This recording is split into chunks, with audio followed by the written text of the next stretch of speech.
A lone figure moves through a moonlit castle corridor, silent as a ghost. In a distant chamber, a conspiracy is whispered over a flickering candle. This is the secret assassination plot that changed medieval Europe forever. By the end of this journey, you will understand how one act of hidden violence rewrote the map of a continent and forged the modern world. Who was the shadowy mastermind pulling the strings, and what did the church have to do with a royal murder? We are about to unravel a 1,000-year-old detective story, layer by layer, where every clue leads to a greater betrayal. What do you think is the true price of a crown? To understand the explosion, you must first see the powder keg. Europe in the early 1300s was not a single empire but a fractured mosaic of rival powers, each pulling the continent in a different direction. In the center, the Holy Roman Empire sprawled across the German heartlands, but its authority was more dream than reality. It was a patchwork of hundreds of independent duchies, bishoprics, and free cities, where local lords held more power than the distant emperor. To the south, the papacy was not in Rome but resided in the fortified city of Avignon, a move that many saw as a captivity under the influence of the French crown, casting a long shadow of spiritual and political doubt across Christendom. Meanwhile, in the sun-drenched cities of Italy, a new kind of power was rising not from swords but from ledgers. Merchant republics like Venice and Florence, fueled by trade and banking, were becoming wealthy beyond the dreams of kings, their influence weaving through the courts of Europe on golden threads of debt. And everywhere, the old feudal order was cracking under immense strain. The Black Death had swept through just decades before, wiping out perhaps half the population, upending the social order, and leaving behind a world of scarcity, suspicion, and desperate ambition. Peasants questioned their lords, knights sought new masters, and kings eyed each other's weakened realms with hungry eyes. It was a world primed for chaos, where a single, well-placed spark could ignite a fire that would burn for generations. Who would be bold enough or desperate enough to strike the match? Into this tinderbox stepped a king who seemed destined to unite it. His name was Albert I of Habsburg, King of the Romans, the elected ruler of the Holy Roman Empire. He was not a man of gentle diplomacy. Albert was a warrior king, a relentless consolidator of power who saw the fractured empire not as a sacred tradition, but as a problem to be solved through sheer force of will. His ambition was audacious: to transform the ceremonial title of emperor into a genuine, centralized authority that could command armies and collect taxes from the Alps to the North Sea. This vision brought him into direct conflict with almost every power bloc of his age. The independent German princes who cherished their ancient freedoms saw him as a tyrant. The papacy in Avignon, deeply entwined with the French crown, viewed his growing strength in Central Europe as a direct threat to their own influence. And perhaps most dangerously, his own family, the mighty Habsburg dynasty, was split by rivalries and jealousies over land and title. Albert ruled with an iron fist, confiscating lands from rebellious nobles and forging alliances that bypassed traditional channels of power. He made enemies with the efficiency of a man who believed he was building a legacy that would last 1,000 years. But in doing so, he created a long and shadowy list of those who would sleep easier and profit more greatly the moment he was gone. The question hanging over the empire was no longer if someone would move against King Albert, but when, and more chillingly, how. The first hint came not from a knight or a spy, but from a priest hearing a confession. In the spring of 1308, in a small parish on the banks of the Rhine River, a deeply troubled man knelt in the shadowy quiet of a confessional booth. His words were halting, heavy with a guilt he could no longer bear. He spoke of overhearing a conversation, of shadowy meetings between men of noble bearing, and of a terrible oath sworn not to God but to a dark purpose. He whispered of a plot against the king. The priest, bound by the sacred seal of confession, could not act directly on what he heard, but the sheer weight of the secret began to strain against the walls of the church. A vague, unsettling rumor began to circulate among the local gentry, a story of a conspiracy born among disgruntled knights who had lost their lands to the king's heavy hand. This rumor was the first tiny crack in the dam. Soon, other fragments surfaced like flotsam from a sunken ship. A merchant traveling from Switzerland reported a strange encounter at an inn, where four men in travel-stained cloaks argued in low, urgent tones over a map pointing repeatedly to a specific mountain pass. A coded letter intended for a minor baron in Swabia was clumsily intercepted by a rival's courier. The code was simple, a substitution cipher, but the decoded message was chillingly clear. It spoke of a meeting place and a date, and it used the phrase "the boar must be taken in the hunt," a known metaphorical reference to King Albert. These disparate pieces of intelligence, each meaningless on its own, began to coalesce into a terrifying picture in the minds of those loyal to the crown. The atmosphere at court shifted from one of confident rule to one of watchful paranoia. Every stranger's glance seemed loaded with meaning, every whispered conversation in a castle corridor a potential threat. The king's network of informants was activated, but in an age without instant communication, gathering proof was like trying to catch smoke with your bare hands. The conspiracy was a ghost, felt but not seen, its true shape and master still hidden in the shadows. Who were these men, and what mountain pass held the key to their deadly design? The mountain pass in question was the Reuss River Valley, a narrow, winding route through the Swiss Alps, and on the 1st of May 1308, King Albert rode directly into it. He was traveling with a modest retinue, believing the rumors of conspiracy to be the whispers of frightened men. He was wrong. As the king's party navigated the rocky path near the town of Windisch, a small group of men blocked the way ahead. They were not an army, but they were armed. At their head was his own nephew, Duke John of Swabia, a young man known to history as John the Parricide. In a sudden, brutal flurry, the king was pulled from his horse and struck down. The assassins then simply melted back into the landscape, leaving the body of the most powerful man in Central Europe lying in the dust of a country road. This was not a battle, it was an ambush, a clinical removal of a single figure. The identity of the hands that wielded the blade seemed startlingly clear.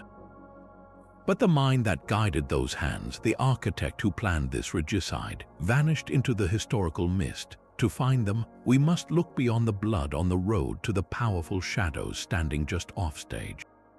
The most obvious suspect was, of course, Duke John himself.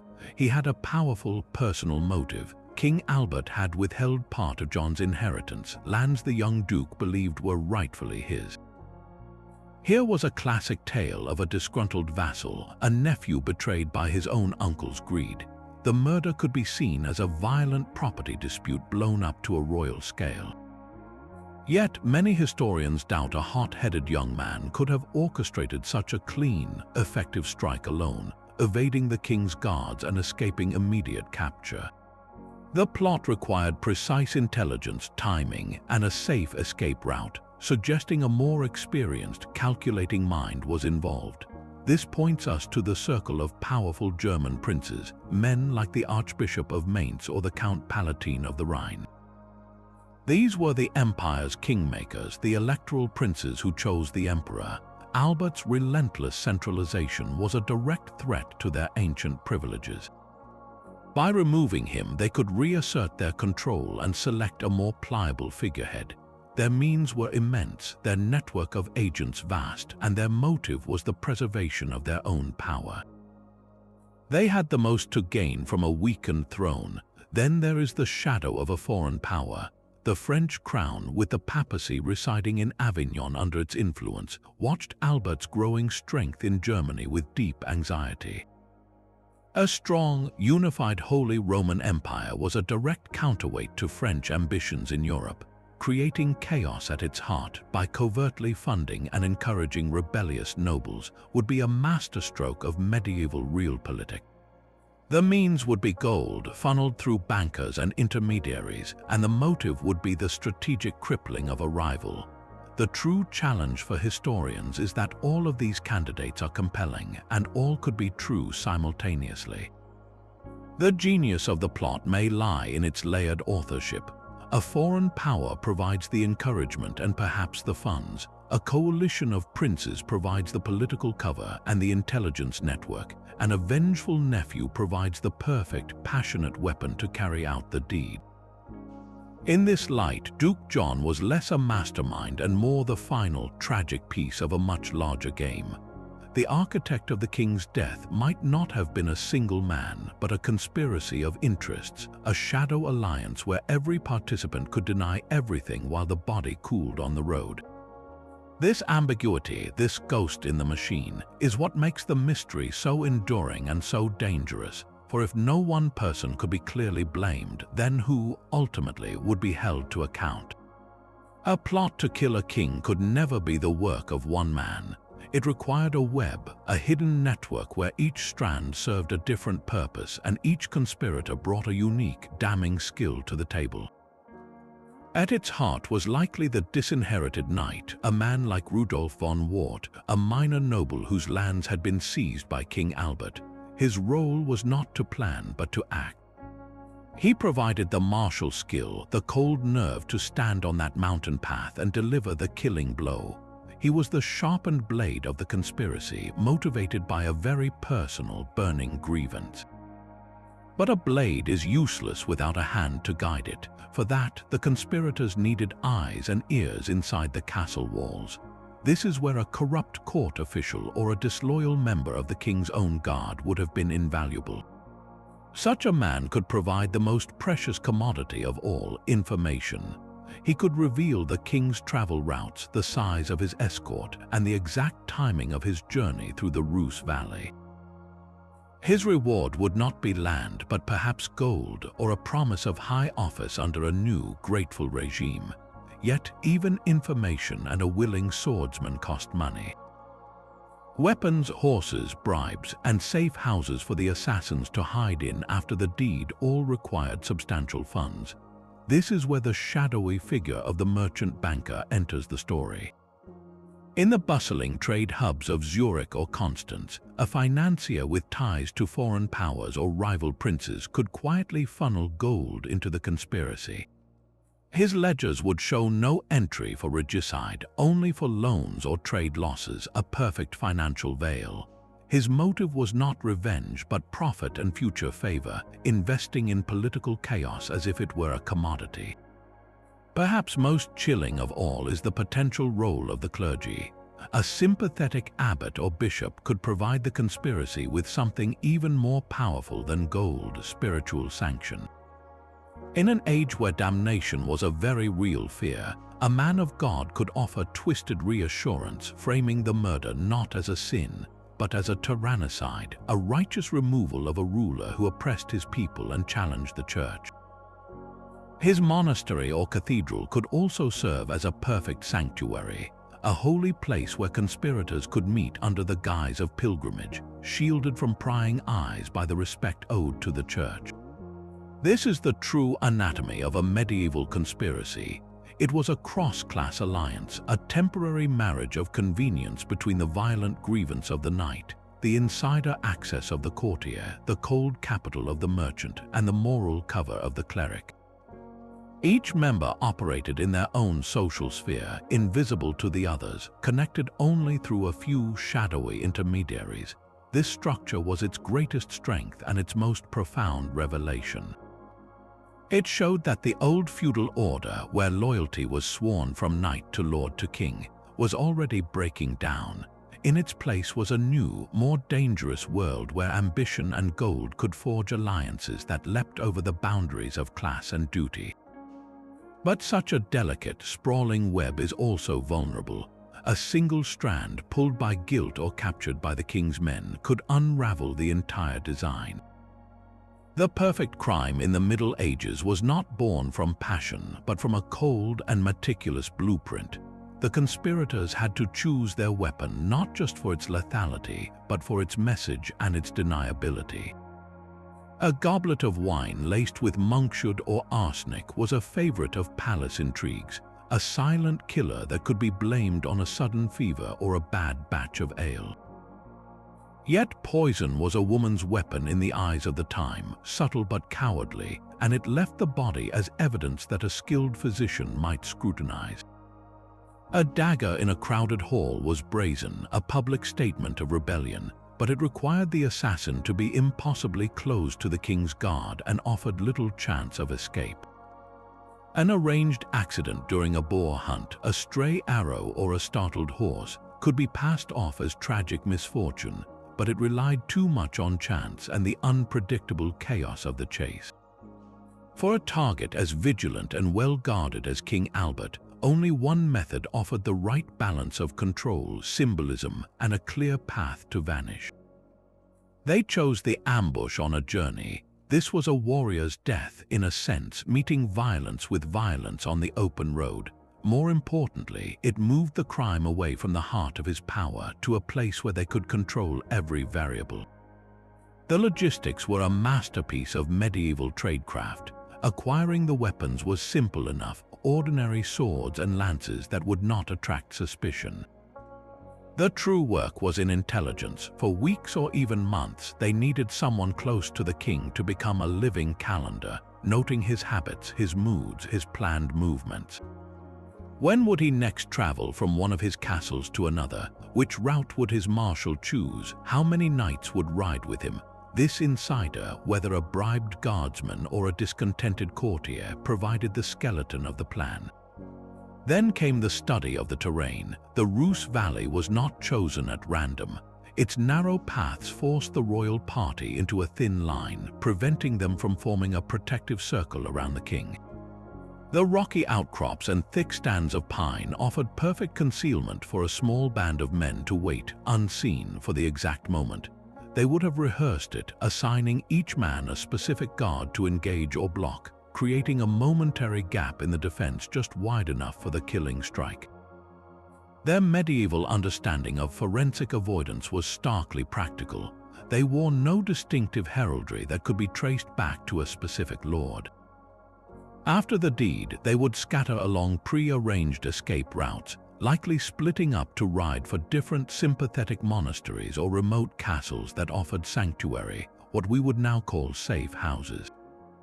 Alibis were established in advance. Duke John, for instance, would have been seen publicly in a distant town days before, only to ride hard through the night to reach the ambush point.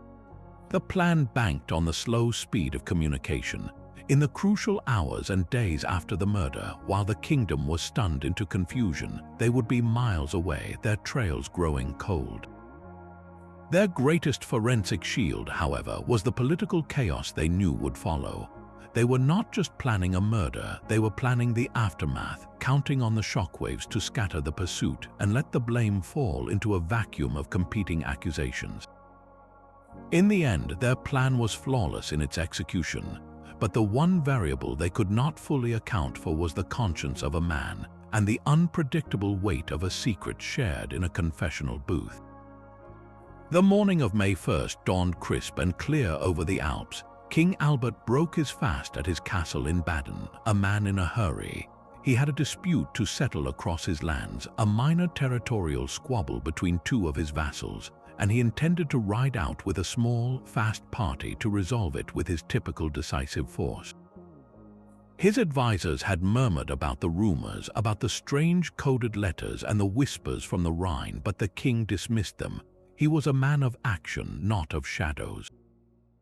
He chose to travel light, with only a handful of trusted knights and his personal scribe. It was a fatal miscalculation. As the small royal party trotted along the dirt track winding through the Rus Valley, the world seemed peaceful. Birds called from the pines and the river rushed alongside the path. They approached a narrow section where the road squeezed between a steep, wooded embankment and the water's edge. This was the place. High on that embankment, hidden by a thicket of young firs, 4 men held their breath. They had been waiting since before sunrise, their horses tethered further back in the woods. One of them was Duke John, his face pale but set in a mask of grim resolve. Another was Rudolf von Wart, his hand resting on the hilt of his sword. They watched as the king, distinguishable by his richer cloak and the respectful space his knights gave him, rode directly into the kill zone. There was no shouted challenge, no heraldic cry of betrayal. This was not a duel, it was an execution. At a silent signal, the conspirators burst from the trees, scrambling down the slope with startling speed. They did not charge the group head-on. They moved with a terrible precision, two men engaging the lead knights, creating a wall of clashing steel and confusion. Rudolf and another man drove directly for the king's horse, startling the beast and causing it to rear. In that single, chaotic moment, as Albert fought to control his mount, his guard was broken. Duke John closed the final distance. What happened next was swift and brutal. The king was pulled from the saddle. The historical accounts are stark, refusing to dwell on the violence, but they agree on the outcome. Albert I, King of the Romans, was struck down there on the muddy road. The entire attack lasted less than a minute. Then, as suddenly as they had appeared, the assassins were gone.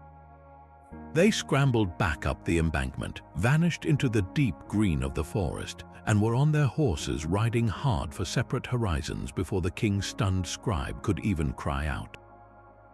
The immediate aftermath was a tableau of shock. The surviving knights stood over their king's body, weapons held uselessly, looking from the empty woods to the road ahead and back again. The only sounds were the river and the ragged breathing of the horses. There were no pursuing armies to fight, no visible enemy to blame. The conspiracy had evaporated into the alpine air, leaving behind only a corpse and a kingdom suddenly, terrifyingly without a head. This was the true genius of the plot. In an age where authority was embodied in a single man, they had not just killed a king. They had severed the very nerve center of an empire, and in the silent void that followed, the continent would begin to bleed. The king's body lay cooling on the road for hours. There was no protocol for this. His knights, trained for battle, were paralyzed by the politics of a corpse. Who had the authority to move it, to declare the news? In the end, they wrapped him in a cloak and carried him slowly to the nearest monastery. A silent, grim procession that spoke louder than any herald's cry. Back at the royal court, the news arrived not as a formal announcement, but as a frantic, dust-covered rider stumbling into the great hall, his words tumbling out between gasps for air. The silence that followed was absolute, then shattered by a rising tide of panic. The machinery of the state, so dependent on Albert's will, ground to a halt. Ministers looked at each other, not with grief, but with naked calculation. Their world had just been reset. The scramble began before the king was even buried. Messengers raced in every direction, some carrying the tragic news, others carrying secret offers and urgent pleas for alliance. The powerful princes who had chafed under Albert's rule now saw a throne sitting empty, and every one of them saw a different path to power. In the corridors of power, mourning was a performance. Some lords genuinely wept for a strong leader lost, fearing the chaos to come. Others donned black cloth and spoke in somber tones while their minds raced through lists of rivals and inventories of soldiers. The first accusations flew like sparks in a dry forest, reckless and inflammatory. Fingers pointed at old enemies, at foreign powers, at neighboring duchies with long-standing grudges. The official proclamation, when it finally came, was a masterpiece of controlled narrative. It spoke of a most foul and treacherous murder by certain faithless men, deliberately vague. It did not name Duke John, not at first. To name a specific culprit was to demand immediate vengeance, and with no clear successor, the crown had no arm to strike. So the story fed to the public was one of shadowy, anonymous villains. A tale designed to channel popular anger into a safe, unfocused outrage while the real powers decided what to do next. In the taverns and market squares, a different story spread like wildfire, one of omens and divine punishment, of a king struck down for his pride. The established order hadn't just been damaged, it had been vaporized in a single afternoon. The unthinkable had happened, and every lord, every bishop, every merchant in Europe now had to ask themselves one terrifying question. If a king could be erased so easily, what in this new world was truly safe? The hunt for the king's killers began not with a bang, but with a slow, grinding turn of the judicial machine. In the weeks following the murder, a special tribunal was formed. A panel of judges and church officials granted sweeping powers to find the truth. This was the medieval version of a high-profile task force, and its methods were starkly different from our own. Without forensic science or a free press, their primary tools were fear, pain, and whispered secrets. They started with the obvious. Duke John, the king's own nephew, had vanished, making him the prime suspect in absentia. His lands were seized, his titles stripped, and a formal sentence of outlawry was pronounced against him. He was declared vogelfrei, literally free as a bird, meaning anyone could kill him on sight without legal consequence. But the judges knew a young duke could not have acted alone. They needed the web, and to find it, they began pulling on every thread. They rounded up anyone connected to the disgraced duke, his known associates, his household knights, even servants who had poured his wine. These were not public trials. They were private interrogations held in the cold, stone undercrofts of castles, far from prying eyes. The goal was not just punishment, but the extraction of a confession, which was seen as the highest form of proof. To obtain it, the law permitted the use of judicial torture. This was a formal, regulated horror. A suspect might be subjected to the strappado, where their hands were tied behind their back and they were hoisted into the air by a rope, their shoulders dislocating under their own weight. Or perhaps thumb screws designed to crush bone and nerve. The purpose was systematic, to break the will and force the tongue to speak. Under such unimaginable pressure, people confessed to anything. Some named Duke John as the sole architect. Others, desperate to make the pain stop, began weaving wild tales, implicating rival lords they personally disliked or inventing meetings with mysterious foreign agents. The physical evidence was scant and crude. They had the weapons left at the scene, ordinary swords that could have belonged to any knight in the empire. They had the testimony of the king's surviving scribe, who could only describe a blur of violence and cloaked figures. Most valuable were the informants, those who came forward hoping for reward or mercy. A tavern keeper reported seeing 4 nervous men with fine horses stabled behind his inn the night before the murder. A ferryman recalled transporting a nobleman who matched Duke John's description across the Rhine, his face hidden by a hood. Each fragment was recorded on parchment by a monk's careful hand, adding to a growing, contradictory dossier. The picture that emerged from these damp dungeons and whispered accusations was not one of clarity, but of deepening fog. The official story wanted a simple narrative, a few bad apples led by a vengeful nephew, but the confessions, forced and voluntary, kept hinting at something larger, at powerful names spoken in fear and then hastily retracted. The investigation was creating its own truth, one shaped by agony and ambition. It was less about discovering a conspiracy and more about deciding which conspiracy would be officially recognized. In the flickering torchlight of the interrogation chamber, history was not being uncovered, it was being manufactured one scream at a time. The most damning testimony did not come from a tortured knight, but from a frightened kitchen boy. Weeks after the tribunal had begun its grim work, a young servant from a minor lord's household asked to speak with the judges. His name was lost to history, but his words sent a shockwave through the investigation. He had been tasked with clearing the ashes from the hearth in his master's private chambers. He explained, and had hidden himself in a shadowy alcove when he heard voices approaching. He recognized his lord's voice, deep and anxious, and another, smoother, more educated tone he did not know. They spoke in low, urgent whispers, but the stone walls carried the sound.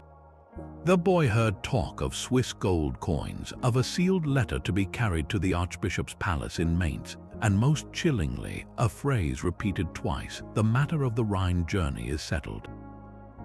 He then heard his lord ask a direct, trembling question. "What if the Duke fails?" The smooth-voiced man replied with cold assurance, "Then others stand ready."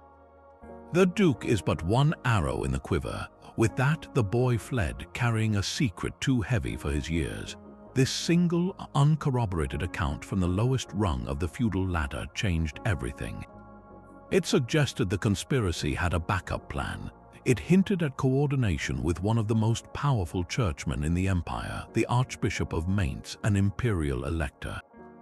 And it spoke of payment, turning a crime of passion into a calculated transaction. The judges now faced a terrifying possibility. Duke John was not the mastermind. He was a pawn, perhaps a willing one, but a pawn nonetheless, whose role could have been filled by another disgruntled noble if necessary. The plot was not a linear chain of command, but a cell-like structure with different layers operating in ignorance of each other. The kitchen boy's story pointed to a layer above the assassins, a layer of financiers and political strategists who saw regicide as a mere tactical move on a larger board. This revelation forced the tribunal to look upward, toward the gleaming spires of cathedrals and the fortified castles of princes who were supposed to be the pillars of the realm.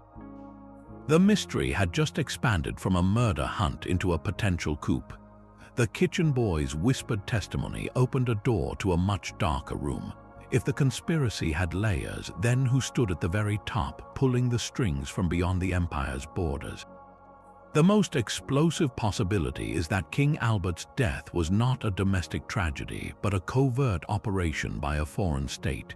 To understand this, we must look at the chessboard of Europe. Albert's vision of a strong, unified Holy Roman Empire was a direct threat to one power above all others, the Kingdom of France. With the papacy residing in Avignon under French protection, the French crown wielded immense influence over the Church and saw Central Europe as its natural sphere of expansion.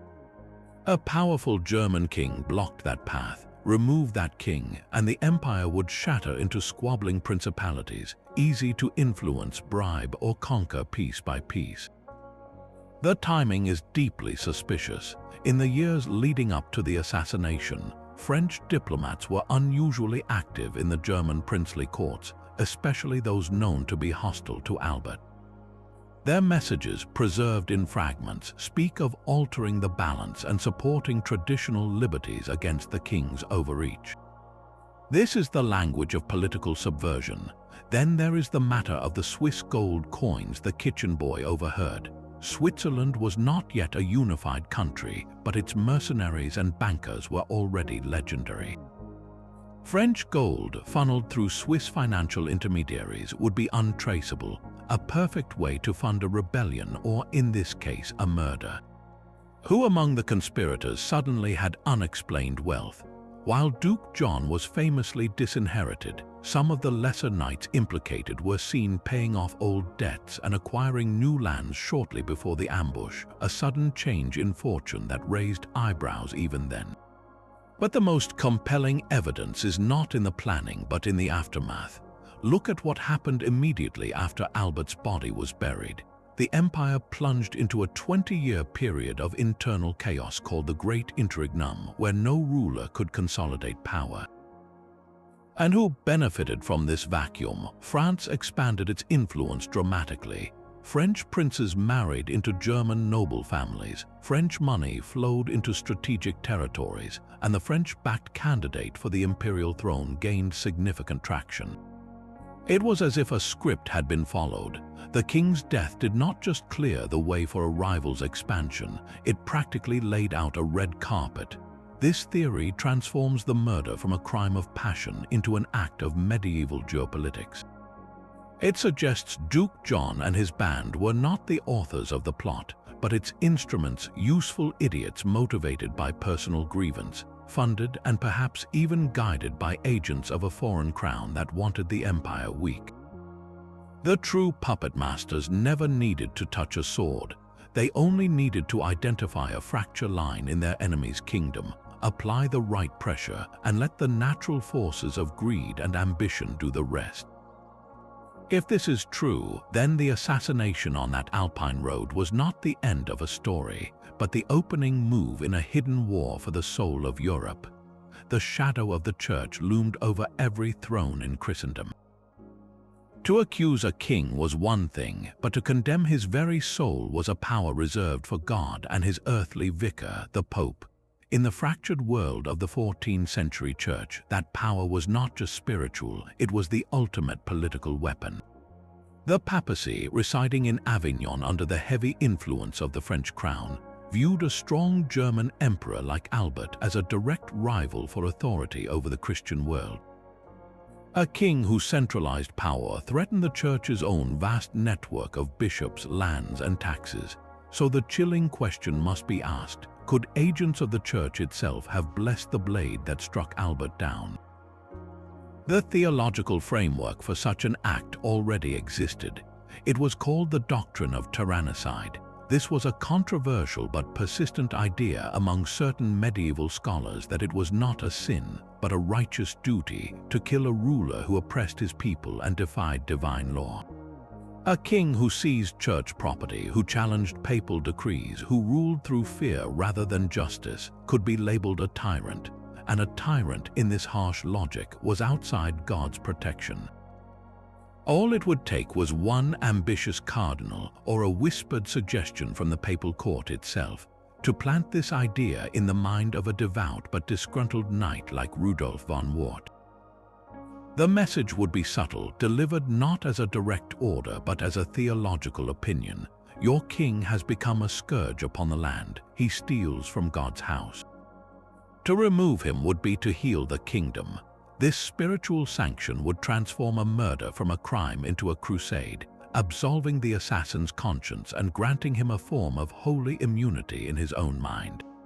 The practical tools of the church were even more formidable.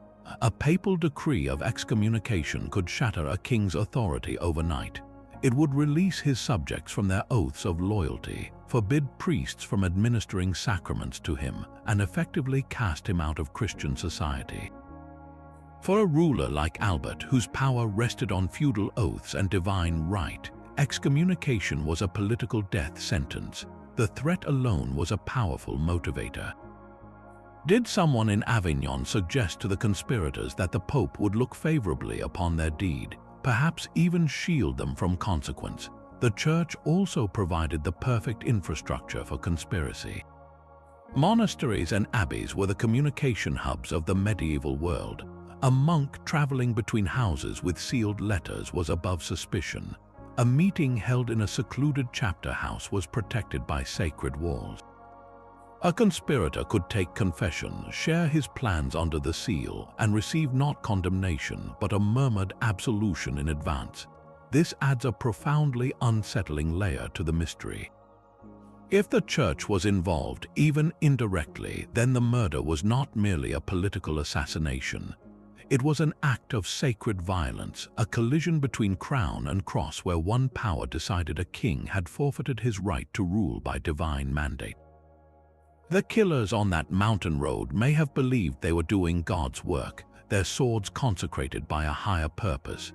This transforms the conspiracy from an earthly plot into a spiritual rebellion, where the lines between sin and salvation, treason and duty, were blurred by the very institution meant to define them. Justice in the year 1308 was a public performance.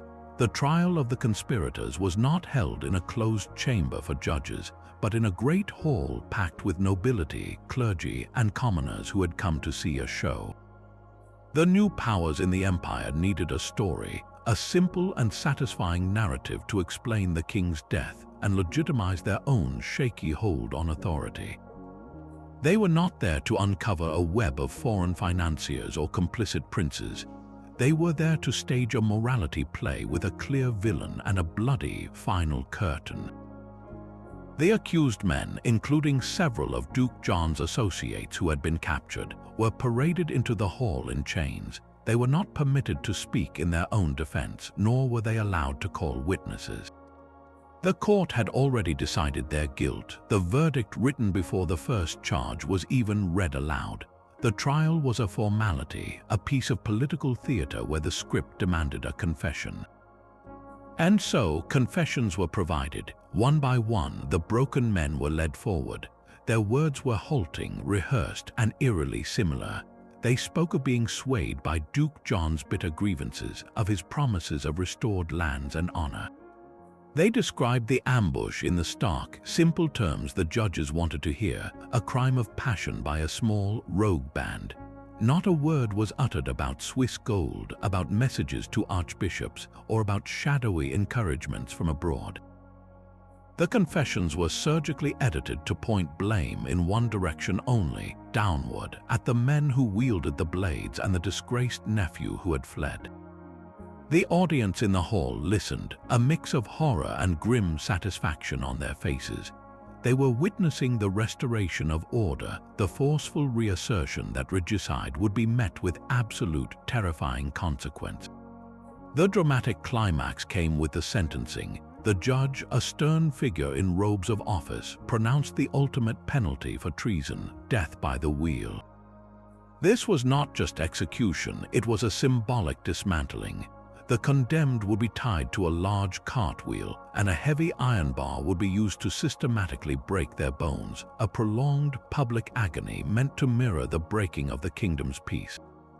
The message was unmistakable. This is what happens to those who challenge the established order, no matter how fractured that order might truly be. The trial achieved its true purpose. It gave the people a target for their anger and their fear. It created a convenient, contained story that buried the more dangerous truths. By condemning a handful of pawns, the powerful men who may have guided the plot could now sit in the audience wearing masks of solemn justice, their own hands clean. The performance was a success. The kingdom had its villains, the new regime had its mandate, and a conspiracy that may have reached the highest levels of Europe was sealed shut with the crack of bones on a wooden wheel. But a public spectacle can only bury the truth so deep. In the silent aftermath, the real consequences of that day on the mountain pass were only beginning to unfold. The wheel was not the only instrument of public terror. For the other conspirators captured in the tribunal's net, the empire devised punishments that were a grim theater of anatomy and divine wrath. One of the knights, a man of some minor nobility, was sentenced to be drawn and quartered. This was a multi-act spectacle. First, he was dragged through the town streets on a wooden hurdle, a public humiliation that allowed the crowds to jeer and throw refuse. Then, at the place of execution, he was hanged by the neck but cut down while still alive and conscious. The executioner then performed the quartering, opening the body and removing the internal organs before severing the limbs from the torso. The purpose was not merely to kill, but to obliterate. In medieval belief, a body needed to be whole to be resurrected on Judgment Day. By scattering the pieces to the four corners of the kingdom, often displayed on spikes atop city gates, the state was condemning the traitor not just to death but to eternal destruction. It was a message written in flesh and bone, declaring that treason erased a man from both earth and heaven. Another accomplice of lower birth faced a different fate, beheading with a sword. This was considered a cleaner, more honorable death, often reserved for those of noble blood. But in this case, it was a swift and public severing meant to showcase the state's efficient power. His head would be mounted on a pike beside the rotting quarters of his comrade, a gruesome gallery for the citizens to ponder. Each method was a carefully chosen symbol. The wheel for breaking the peace, drawing and quartering for tearing apart the body politic, the displayed head as a final warning to all who looked upon it. This public carnage was the kingdom's immune response, a violent fever meant to burn out the infection of rebellion and restore the health of the realm through sheer, overwhelming fear. Yet, in the shadows of this bloody stage, a curious asymmetry emerged. The lower-born knights and the handful of servants implicated faced the full, horrific weight of this justice. Their names are recorded in the executioner's ledger, their sufferings detailed in chronicles. But what of the higher-ranking figures the kitchen boy's testimony hinted at? the men who spoke of Swiss gold and archbishops. Their fates are conspicuously absent from the record. No prince, no bishop, no wealthy merchant financier was ever dragged to the scaffold. Some faced temporary exile or paid hefty fines, a slap on the wrist compared to the wheel. Others simply faded from the political scene for a few years, only to re-emerge later under the new regime, their wealth and influence intact. This stark contrast reveals the true nature of medieval justice. It was less about truth and more about power. The public executions were a performance for the masses, a cathartic release of collective anxiety that also served as a distraction. By focusing the populace's rage and horror on a few visible scapegoats, the real architects of the plot, those with titles and connections, could slip back into the shadows. Their escape was the final, unspoken clause of the conspiracy. It proved that in the world of kings and empires, the true crime was often not murder, but getting caught without a shield of gold or a coat of arms. The blood on the executioner's block was real, but it was also a screen behind which the powerful rearranged the pieces of a broken kingdom. The executioner's block could not cauterize the wound in the heart of the empire.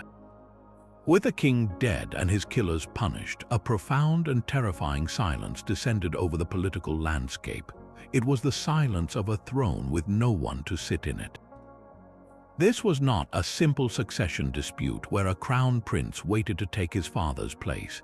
The Holy Roman Emperor was an elected position, chosen by 7 powerful princes known as electors. Albert's death left no clear heir apparent, and the electors themselves were now divided, suspicious, and hungry for advantage. The assassination had not just removed a man, it had removed the keystone from the arch, and the entire structure began to collapse inward. The immediate consequence was a frantic, multi-sided civil war, but one fought with bribes, treaties, and marriages as often as with swords.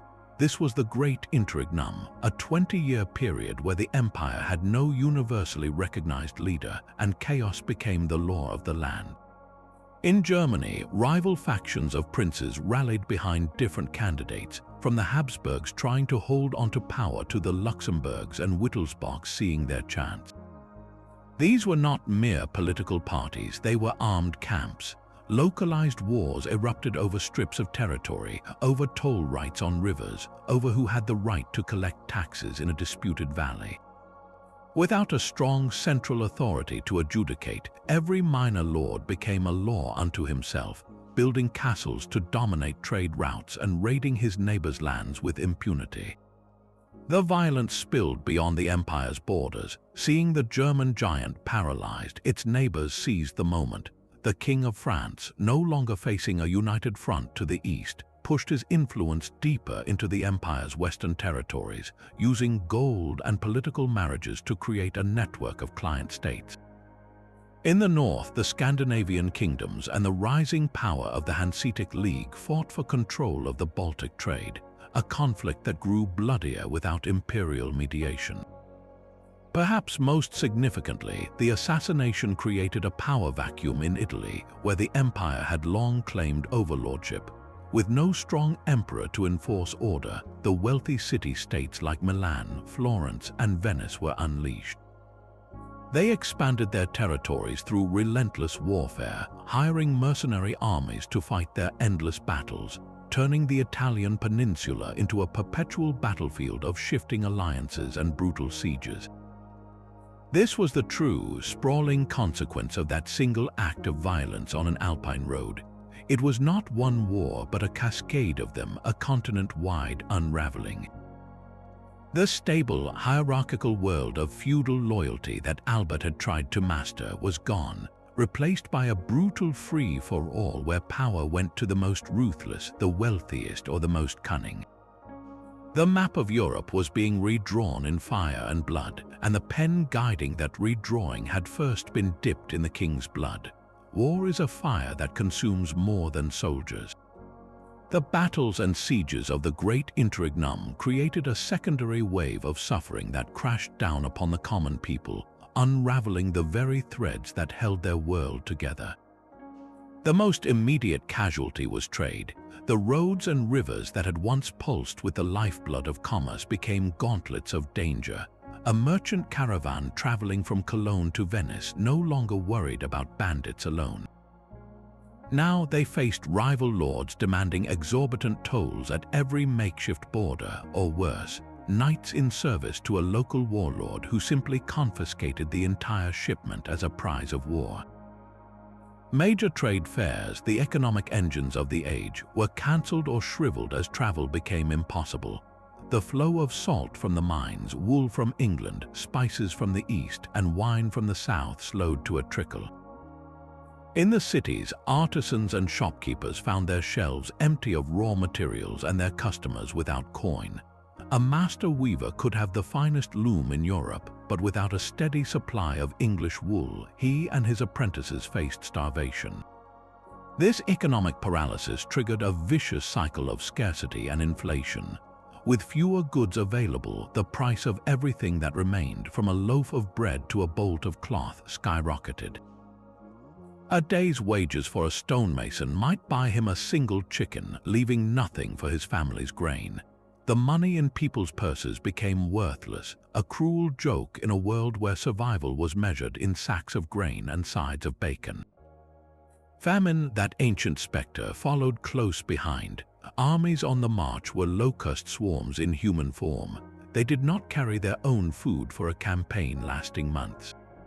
They lived off the land, which meant they descended upon peasant villages and stripped them bare, consuming or burning the harvest, slaughtering livestock, and poisoning wells as they left. A farmer who had spent a year tending his fields could watch a single afternoon erase his family's future. With trade routes shattered, there was no way to import food from a more prosperous region. People began to eat seed grain, dooming the next harvest, and then they ate weeds, bark, and in the most desperate hours, things history books only whisper about. The social contract, that fragile feudal promise of protection in exchange for service and grain, lay in tatters. A lord who could not protect his peasants from marauding armies had failed in his most basic duty. Yet he still demanded their taxes, their labor, and their sons for his wars. The resentment boiled over into a new and terrifying force: popular revolt. Uprisings, like the bloody revolt of the free peasants in the Alpine regions or the furious burghers in overcrowded, starving cities, became more frequent. These were not battles for a crown, but for a loaf of bread and a sliver of dignity. Peasants armed with scythes and hatred stormed manor houses, burning tax records and declaring their fields their own. The old hierarchy, already shaken by the plague and the political chaos, now faced a direct challenge from below. The king's assassination had not just removed the head of the state, it had severed the nerves connecting every part of the social body. The paralysis spread from the empty throne room to the bankrupt counting house, from the lord's barren granary to the peasant's empty bowl, proving that when you kill a king, you do not simply change a ruler. You risk unmaking the world that crowned him. Out of the smoke of this continental bonfire, new and unexpected powers began to rise. While kings and emperors fought over a hollow crown, the real architects of the future were building their fortunes in the chaos. In the Swiss Alps, a loose confederation of peasant communities and mountain towns had long chafed under Habsburg rule. The assassination of Albert and the ensuing civil war gave them their moment. With the central authority shattered, these Swiss cantons stopped paying taxes to distant lords and began formalizing their alliances for mutual defense. They were not nobles in shining armor, but farmers and herdsmen armed with pikes and a fierce love of their valleys. Yet their disciplined infantry soon proved they could shatter the expensive knightly cavalry of the empire, winning stunning victories at Morgarten and Sempat.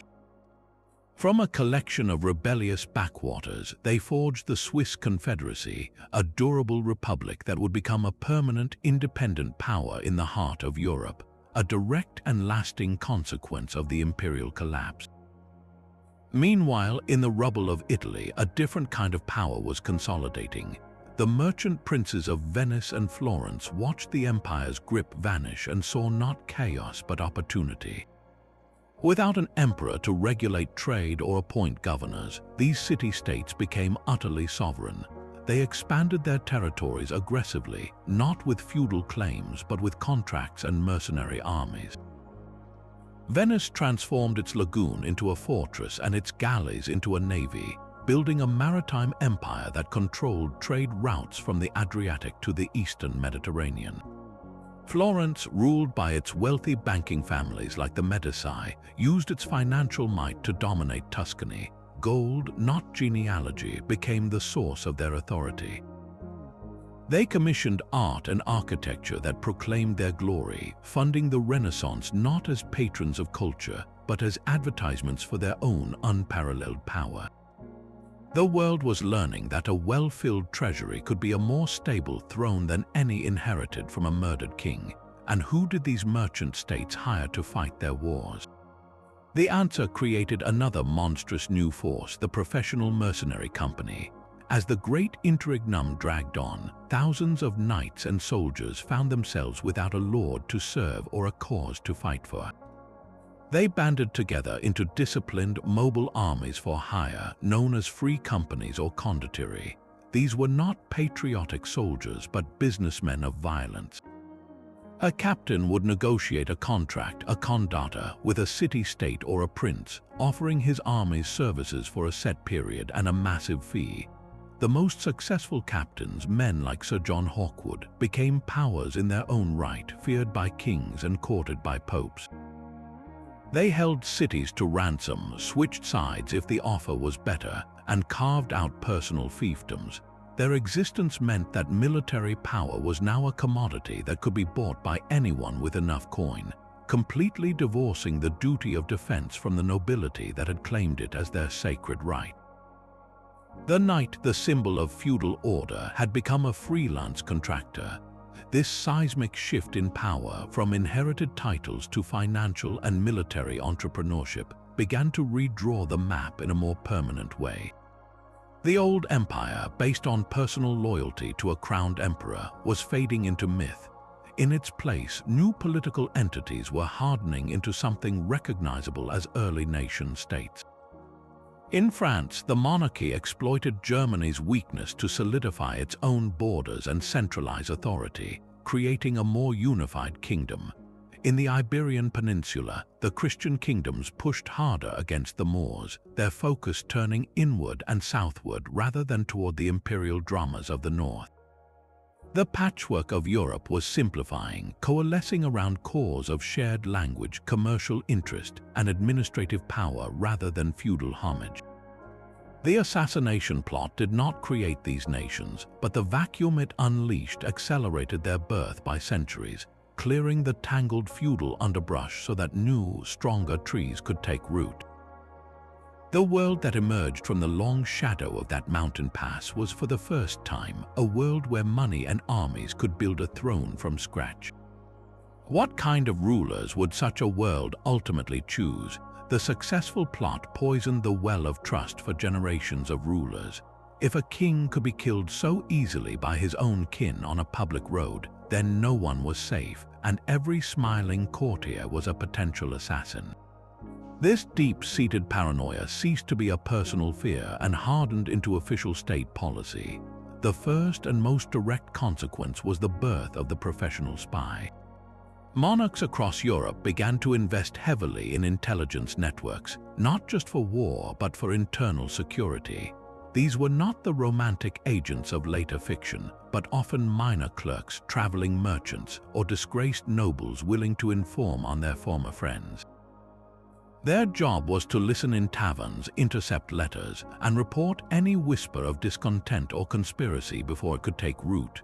The state's ear was now everywhere, turning the royal court from a center of patronage into a gilded cage of suspicion. This obsession with security reshaped the very stone of Europe. The age of the open, sprawling castle, designed for ceremony as much as defense, was over.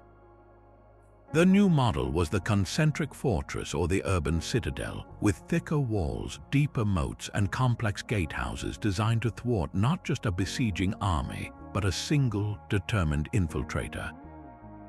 Windows were made smaller, secret passages were sealed up, and private royal apartments were moved to upper floors, far from the crowded halls below.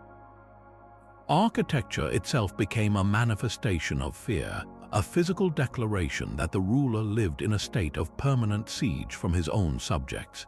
Out of this need for absolute personal protection emerged a new institution, the dedicated professional royal guard. The most famous and enduring example is the Swiss Guard, formally established by the Pope in the early 1500s, but the concept spread rapidly. These were not ordinary soldiers levied from the countryside. They were highly trained, well-paid mercenaries from regions known for military discipline, like Switzerland or Scotland, chosen specifically for their lack of local ties and political loyalties. Their sole purpose was to form a human wall around the monarch's body, a guarantee that the next ambush would have to go through them first. Their famous loyalty was not to a nation, but to a contract and a paycheck, making them ironically more reliable than many a sworn vassal. This atmosphere of pervasive distrust fundamentally corrupted the art of diplomacy. Ambassadors, once honored guests, were now seen as legalized spies. Their households were monitored, their communications were assumed to be coded, and every gift was scrutinized for hidden meaning.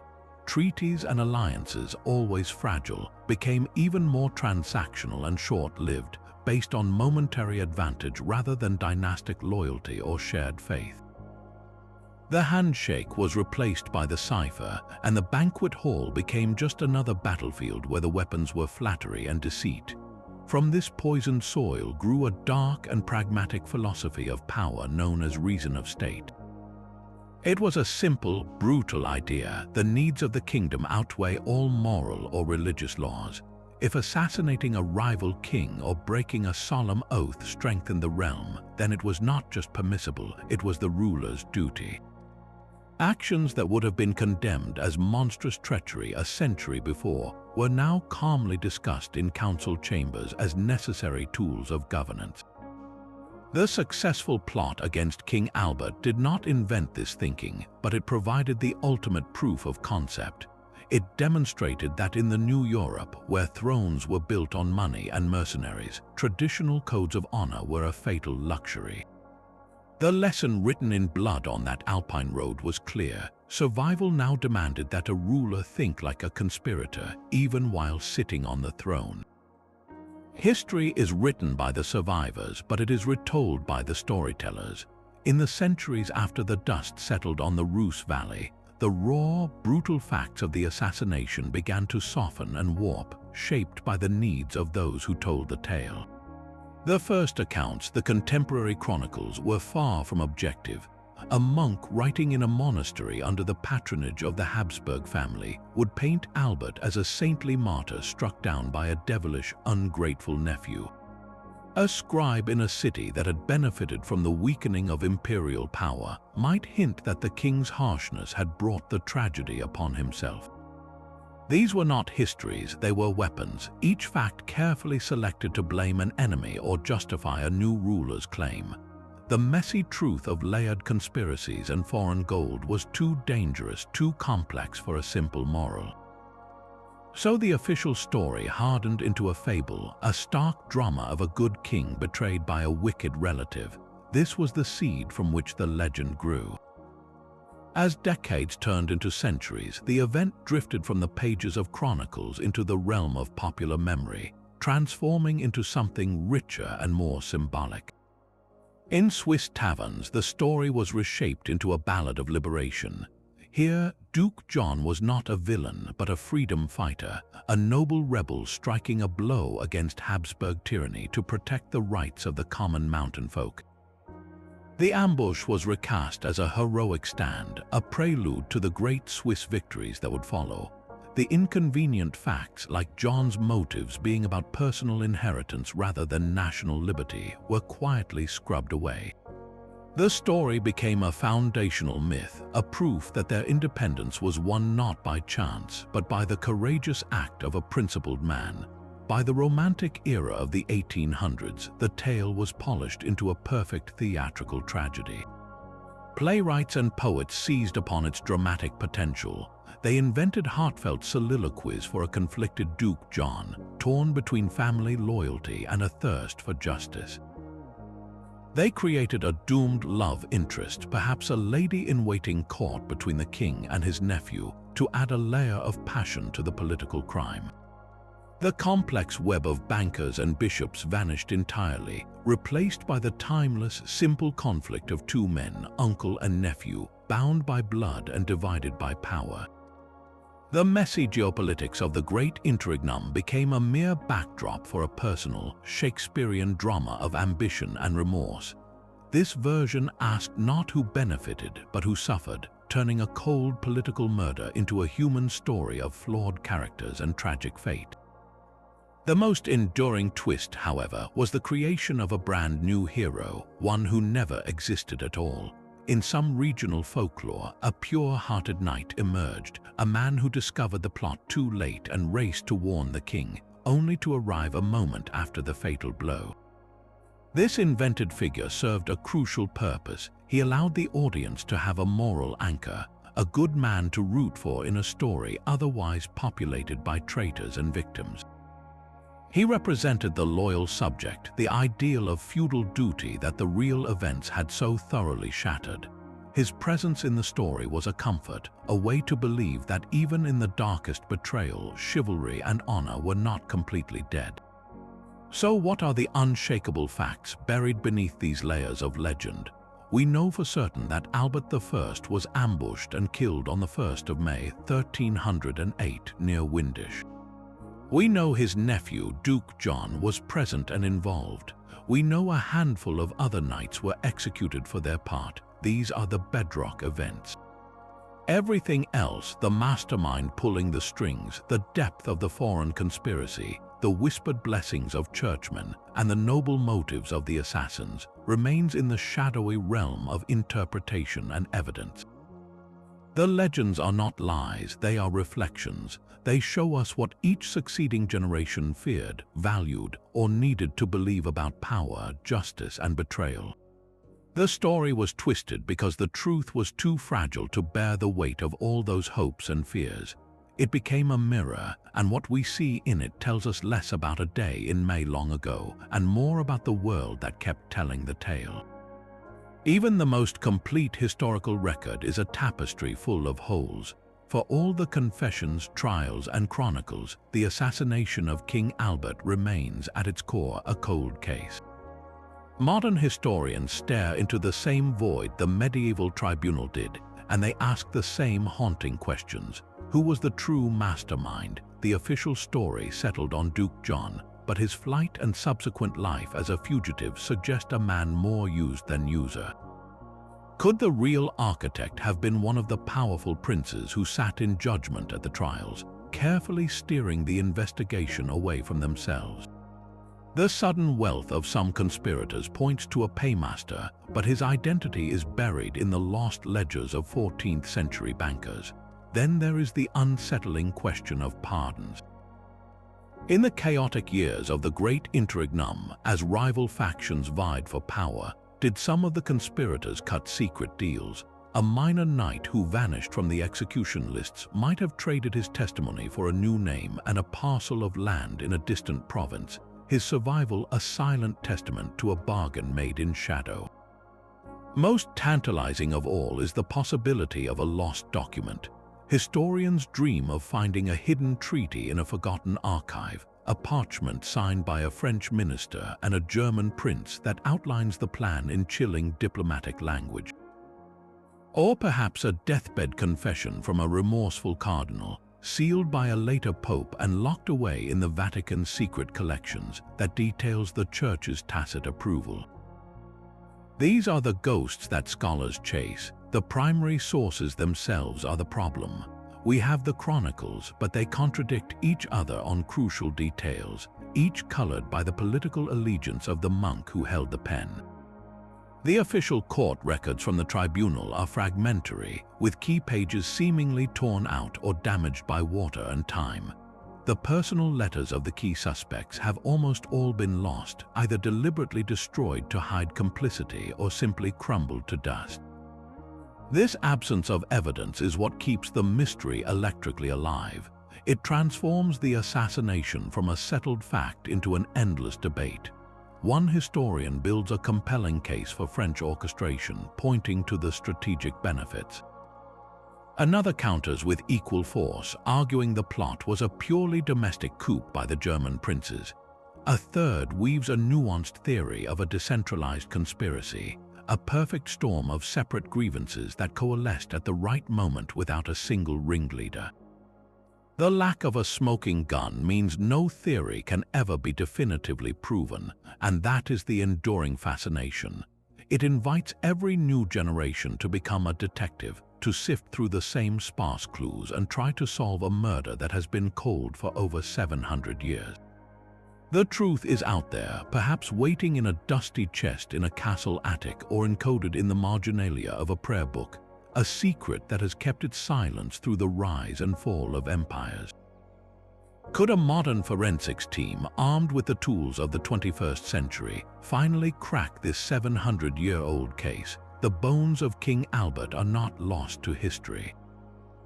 His remains rest in a cathedral crypt, a silent witness waiting to be re-examined. Today's science could ask questions his contemporaries never dreamed of. The first step would be a meticulous analysis of the skeletal remains. High-resolution CT scanning could reveal not just the fatal wounds, but every old fracture and sign of disease, building a biological profile of the man. But the real revolution lies in chemistry. Advanced toxicology tests using mass spectrometry could screen the bones and even the soil around them for traces of heavy metals like arsenic or mercury, or for organic poisons that might have lingered for centuries. This could answer a dark question. Was the king merely struck down, or was he first weakened by a slow, subtle poison administered days before, making the ambush a certainty rather than a risk? The presence of a toxin would rewrite the entire plot, pointing to a conspirator with intimate, sustained access to the king's food or drink, a courtier or servant playing a longer game than the men on the mountain path. Then there is the potential of the weapon itself. While the actual swords are lost, the science of wound analysis has advanced light years beyond the observations of a medieval scribe. A forensic anthropologist could study the precise angles and depths of the cut marks on the king's bones. This data could be used to create a digital simulation of the attack, revealing the likely height and handedness of the assailant, and even whether the blows came from horseback or the ground. It could determine if one person delivered the killing strike or if it was a coordinated assault by multiple attackers, confirming or contradicting the fragmented eyewitness accounts. But the most profound breakthrough might not come from a lab but from a server farm. This is where the digital humanities enter the investigation. Imagine a project that scans and digitizes every surviving document from the first 3 decades of the 14th century, from royal account books and church ledgers to private letters and mercenary contracts. Using sophisticated data mining and network analysis software, researchers could look for patterns invisible to the human eye. The software could flag every mention of Swiss gold payments in the year leading up to the murder, mapping the flow of funds across Europe. It could cross-reference the travel itineraries of every known conspirator, bishop, and French diplomat, revealing a hidden intersection at a specific monastery on a specific date. It could analyze the linguistic patterns in anonymous letters or coded messages, searching for stylistic fingerprints that match the known writing of a particular prince or cardinal. Such a project could reconstruct the social network of the entire era, visually mapping the connections between the Duke of Swabia, the Archbishop of Mainz, and the bankers of Zurich. It could identify the brokers, the men who moved between these different worlds, carrying messages and gold. This digital detective work would not give us a signed confession, but it could provide a map of motive and opportunity so detailed that the shadowy shape of the conspiracy finally steps into the light. The truth of 1308 may be waiting not in a single document, but in the invisible connections between 10,000 of them, a ghost in the data finally made visible. What whispers would we hear if we could make all the parchment of that age speak at once? The whispers of that alpine ambush did not fade with the passing centuries. They found new life in the stories we tell ourselves, echoing through the pages of novels and across cinema screens. This ancient conspiracy became a blueprint, a perfect template for tales of betrayal and power. You can see its shadow in the shocking brutality of the Red Wedding from Game of Thrones, a scene that captures the same visceral terror of a trusted gathering turned into a slaughterhouse.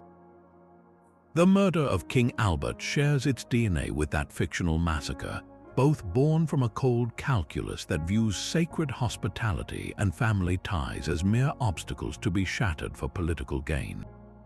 The template is older still, reaching back to the assassination of Julius Caesar in the Roman Senate, another story of a powerful leader struck down by a coalition of former allies, each with their own private grievance wrapped in a public justification. These stories resonate because they reveal a terrifying truth, that the most dangerous threats often come from within the circle of trust, not from outside the gates. Why does this specific plot, the secret assassination of a ruler, hold such endless fascination for us? The answer lies in its unique dramatic architecture. First, it is a story of intimate betrayal. A murder by a stranger is a crime, but a murder by a nephew, a sworn vassal, or a trusted advisor is a tragedy that shakes our deepest beliefs about loyalty and safety. It forces us to question every relationship, to look for hidden motives behind every smile. This makes for intensely personal drama, even on an epic scale. Second, it is a perfect puzzle. A successful regicide is never simple. It is a clockwork mechanism of spies, bribes, timing, and escape routes. As an audience, we are drawn into the meticulous planning. We become complicit in the tension of waiting for the trap to spring. We want to see if the conspiracy will hold or if a single mistake will unravel it all. This structure gives storytellers a natural engine for suspense, from the first whispered meeting to the final, bloody execution of the plan. Finally, and perhaps most importantly, this template holds up a dark mirror to our own world. While we may not fear assassins on a country road, we understand the language of hidden agendas, political backstabbing, and the shocking downfall of the powerful. A medieval conspiracy stripped of its swords and cloaks feels eerily modern. It is a boardroom coup, a leaked scandal that topples a leader, a whistleblower revealing corruption at the highest levels. The setting changes, but the core human dynamics of ambition, fear, and betrayal remain timeless. Video games like the Assassin's Creed series build entire worlds around this premise, letting players navigate dense webs of conspiracy where history itself is shaped by hidden blades. These stories endure because they are not really about the past. They are about the perpetual, unsettling question that King Albert's murder posed to the world, a question we still grapple with today. Who can you truly trust when the prize is absolute power? And what lines will people cross once they decide that the crown is worth more than a soul?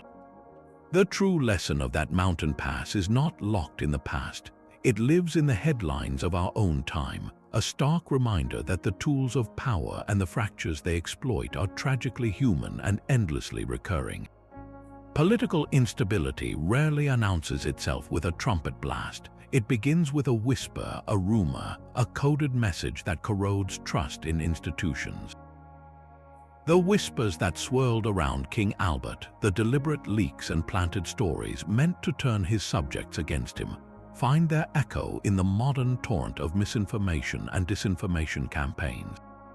Today, social media algorithms and partisan networks amplify division with the same lethal efficiency as a medieval monk copying a slanderous chronicle, turning public opinion into a weapon and making a population easier to manipulate in a crisis.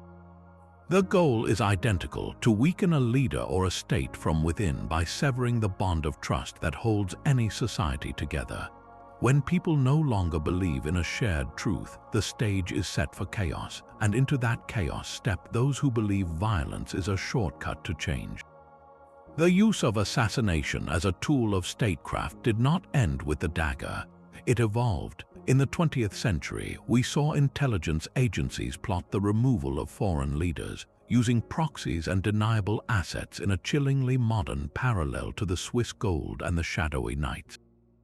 Today, the tools are cyber attacks on critical infrastructure or sophisticated drone strikes, but the cold calculus remains the same: the belief that eliminating one person can strategically alter the destiny of a nation. This medieval plot teaches us to look past the single act of violence to the beneficiaries who stand in the shadows, because those who gain from the ensuing vacuum are often the ones who quietly encourage the storm. Most urgently, this story warns us about the law of unintended consequences. The conspirators wanted a weaker empire, a more pliable throne. They could not have imagined their act would help ignite the Renaissance by unleashing the Italian city-states, or forge the Swiss nation, or accelerate the birth of the modern nation-state. A single violent act is a stone thrown into the pond of history, and the ripples spread in directions no one can fully predict. In our interconnected world, those ripples travel at the speed of light. An assassination, a coup, a political murder today can destabilize global markets, trigger refugee crises, and redraw alliances overnight, with consequences that will shape the lives of our grandchildren. Understanding this event is not about memorizing old names and dates. It is about recognizing a pattern, a blueprint for how power collapses. It shows us that when the center cannot hold, when loyalty becomes a commodity and truth becomes contested, the door is open for those who believe that the end justifies any means. By studying this ancient conspiracy, we train ourselves to see the warning signs in our own time, to question the convenient narrative, to look for the hidden hands that profit from chaos. History does not repeat itself, but it often rhymes, and the rhyme scheme of power, betrayal, and upheaval is one we desperately need to learn.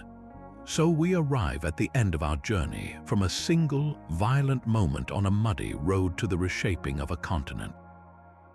This was not just the murder of a king, it was the assassination that changed everything. One act of hidden violence cracked the foundation of medieval Europe, and through that crack poured decades of war, the birth of new nations, and a chilling new philosophy of power. The map was redrawn not by treaties but by the cascading chaos that followed a vacant throne. The very idea of authority was forever altered, hardening into something more paranoid, more pragmatic, and far more fragile. We are left with a profound truth about history, that its greatest turning points are often not grand battles or public decrees, but secrets whispered in shadow, where a single decision can echo for centuries. Power, this story reminds us, is a delicate illusion maintained by trust and shattered the moment enough people decide the rules no longer apply. And perhaps that is why we remain so fascinated by these ancient mysteries, because they hold up a mirror to our own world, reflecting the timeless dramas of ambition, betrayal, and the unintended consequences of a single, ruthless choice. What do you think was the most significant outcome of this hidden plot?